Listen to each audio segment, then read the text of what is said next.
Welcome to From the Coming Kingdom, messages from the Father's heart. Hello everybody, this is Jimmy, and I'm here with Greg Johnson of Greg Johnson and Friends, as we are here to talk about the 9th song on the current project, Out from the Land of What Ought Not to Be, into the land of what was meant to be. Make sure you like and subscribe so you do not miss an episode. Today we get to talk about the longest song on the record, Waiting for the Dawn. And maybe it's as long as it is because it's part of your testimony. It's kind of the journey of your life, right? Yeah, it's like this thing had been working in me for years and years, and it's kind of paralleling my walk, and in my growth. If you listen to it, it's started out as a young man just walking and trying to discover what this world was all about. And after I got done putting it together and writing it down, I realized that it's a lot like, it brought to mind a couple of songs that have been really key in my growth and my background in music by two of my all-time favorite songwriters. One is a song that Jackson Browne wrote and performed back in the early 70s, and it's called Doctor My Eyes. Really spoke to me in the early 70s, and it was him making observations about the depravity of man and asking the doctor if he should close his eyes. Have I kept them open far too long, And his approach was, should I just not look at all the problems of mankind? And the second song that this reminded me of was one by my all-time favorite, probably the greatest songwriter ever, Bob Dylan. Yeah, he's great. And Bob wrote a song back in 1962, and I've heard songwriter critics say they thought it was the best song ever written, which is saying a lot. Absolutely. And it's a song about a similar thing. It's called A Hard Rain Is Gonna Fall.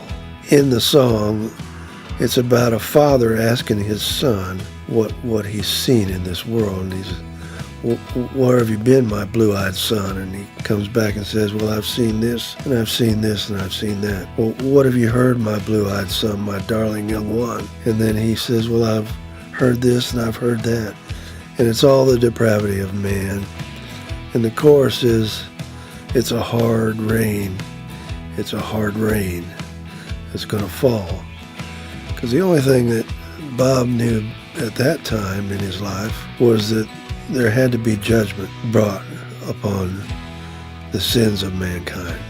Well, this song points out all of the things that ought not to be, but it also shows what the solution to the problem is. So it makes this song a little bit different than those. So Bob never got around to a solution in his song? Well, no, he thought the solution would be for God to send, utter destruction upon mankind. Oh, yeah. Because that's all he knew at that point. And I don't think Jackson Browne knew what to do with it. He was just pointing out that there's a lot of what ought not to be in this world. Right. So this song talks about that. The chorus is, at the end of the day, when there's nothing left to say, we're waiting for the dawn. We're here waiting for the dawn.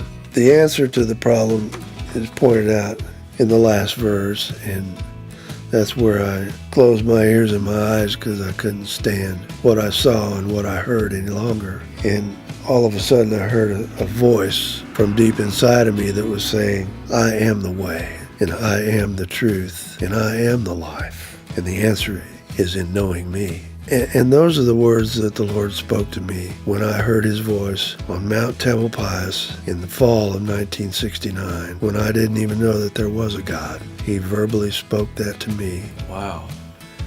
And shook my life up, totally changed my life. That was the beginning of the end for me. The old man died and the new man was born. Well, that was the beginning of the journey, The journey started. So now I can hear the roaring of the wave of a coming new kingdom. Now I'm seeing men's hearts changed by an incorruptible seed. Because in all the seeking that I did prior to that point to try and find answers about how can men live together in harmony without killing each other, the only thing I could come up with was that there has to be a heart change. It has to be from the inside out.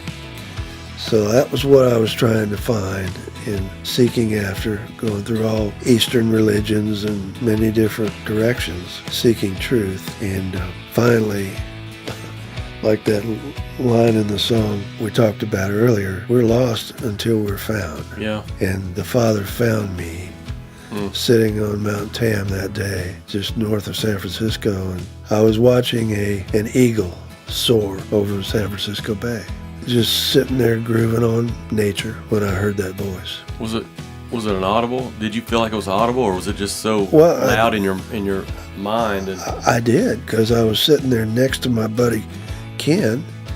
He was right there with me, and I looked at Ken and I said, "Did you hear that?" And he said, "Hear what?" So then I knew that I was either certifiably insane or that I actually had heard the voice of God. So and I didn't mean to get into this today, but this is fun. Good. So we went down from the mountain that day back to my bus.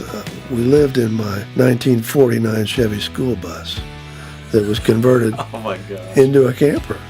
No, I'm serious. We drove it out there from Indiana. We lived in a RV Like a camp. campsite. Went back to my bus coming down off the mountain. And on the windshield of the bus, rolled up like a scroll, stuck underneath the windshield wiper, was this poster. I pulled it out from there and I unrolled the poster. And it was a poster of Jesus with his staff in his hand, with the one little lamb that he was holding in his arms. And I looked at that and I just about passed out. I was speechless. I didn't know what to say. I had no idea where that came from. But these things happened to me back to back. And I had just received a letter from my old girlfriend back in Indiana telling me that she had met Jesus. And she went to some meeting with these guys in this band called Gideon's Bible, and they were some guys that I knew that had been booked by the same booking agency. And all of them had met Jesus. And they were meeting with this German woman and a redneck preacher and a black guy and a woman that was was an organist at a church in some high school teacher's home there in Indianapolis, and that I should come home soon. Wow. And that was the beginning of the end for me. What a great I was story. visibly shaken. I can assure you that. How long was it between the voice and the flyer? Was that the same day? Maybe an hour or so. We just came down from the mountain and went back to the bus, and there was the poster. So. And then how long after that you got the letter from your girlfriend? I can't remember. I think I had already gotten that letter. I already had that letter that said she had met Jesus. Now, my response at that point... Jesus was chasing you down. Well, I probably shouldn't tell you what my response was. You might edit this, but... And God's got such a sense of humor, because look what he did after that. It's like he talked to you and then put that flyer on your... Well, and I could keep going because my buddy had a job there, and I was looking for a gig with a group, and I had a guy back in Indiana that wanted me to come home and start a new group with him. So I said, well, I need to get back. And he said, well, I can't leave right now. So in January of 1970, hitchhiked back from California with my dog, my knapsack, and my guitar from California back to Indiana in January.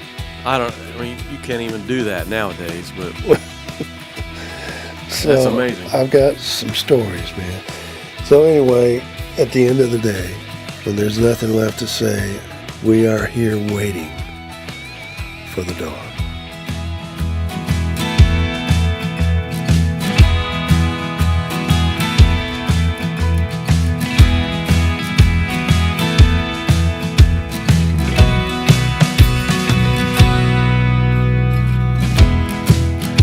Started out as a young man just walking.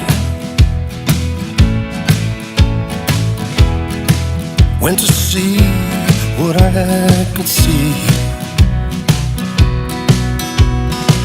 Well, soon it caused me to weep, and I had to close my eyes. Do all of the things that ought not to be. Well, I saw envy that drove a man to murder. Sin was crouching at the door,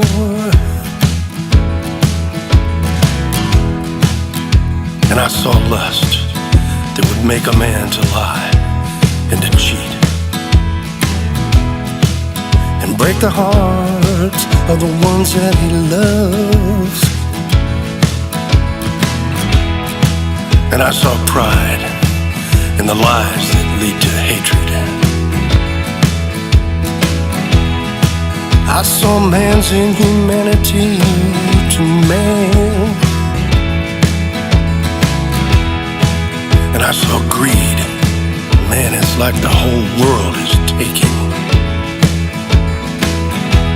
And all the cheating and the striving just to get ahead,